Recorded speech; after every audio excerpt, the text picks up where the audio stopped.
President Trump and Elon Musk have yet to talk since their feud erupted. Despite reports, White House aides are working to broker a truce. But what does their fight mean for the big, beautiful bill? Let's bring in Republican South Carolina Senator Tim Scott, chairman of the Senate Banking Committee. Senator, welcome to you. What should we make of all of this? Where are you with this? Well, listen, the party's big enough for us to agree to disagree without being disagreeable. Today, it looks a little bit harsher. The good news is Elon served an incredible purpose while he was an employee of the government. He found tens of billions of dollars of additional waste, fraud, and abuse that we will be able to cut out of federal spending, which means more Americans will keep more of their money because Elon has been a part of the team. And in that big, beautiful bill, the House sent us over a bill with a lot of cuts in it. The good news for the American consumer is that cuts will continue to happen.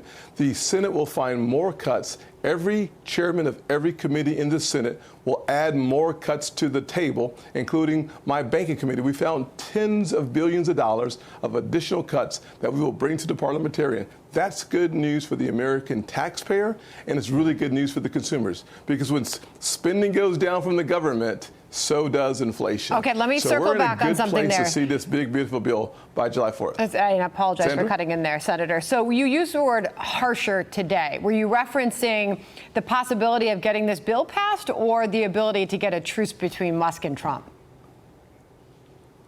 Well, I think we'll definitely get the bill passed by July the 4th. And the little spat that we're seeing today, I believe it'll be over way before the Independence Day. The good news is these are two strong, powerful men who've worked together to deliver for the American people. One of the reasons why President Trump made promises on the campaign trail and brought Elon on was to make sure that we kept those campaign promises. Today, we sit in a strong position to keep the promises made to the American people on the campaign trail, brought to us because President Trump had the vision to bring Elon Musk in to find more cut, more waste, and more abuse. He's done it. We're going to continue to codify those cuts into law. To use your word, you called it a spat. You believe that that will be over in the form of a truce between the two of them, or will they go their separate ways?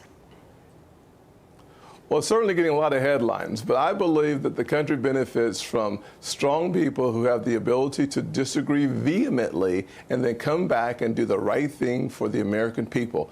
We have a lot of vulnerable people in this country who need the economy to work.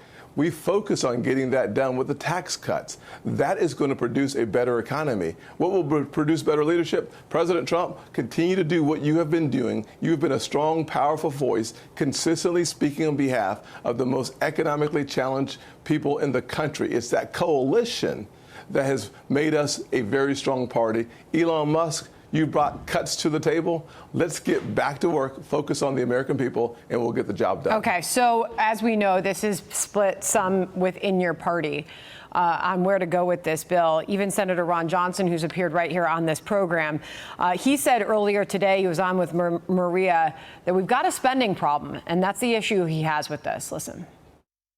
We don't have a revenue problem. We have a spending problem.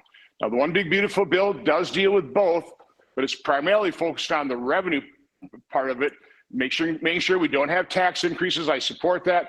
Other tax cuts does some work on spending. Okay, good effort, but not nearly enough because it's hard. It's really hard.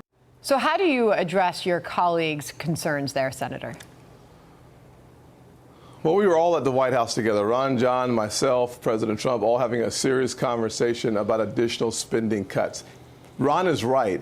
The bill actually is very stimulative to our economy. That means we're going to grow our economy. If we grow our economy as we have the second quarter at 4.6%, that would trim over $8 trillion off of our national debt. The key, as he said, was to watch our spending, and that's why reintroducing work requirements in Medicaid saves hundreds of billions of dollars, making sure that millions of illegal immigrants who receive Medicaid benefits today no longer are eligible and don't get any benefits, do not get benefits from the government. That will save tens of billions of additional dollars. And then every committee finding more cuts for this big, beautiful bill. It will make Ron Elon much happier when he sees the results of our work in the Senate. He's a part of the process. He's one of the biggest advocates for us to continue to look for more spending cuts. He's agreed to work with the White House economists to find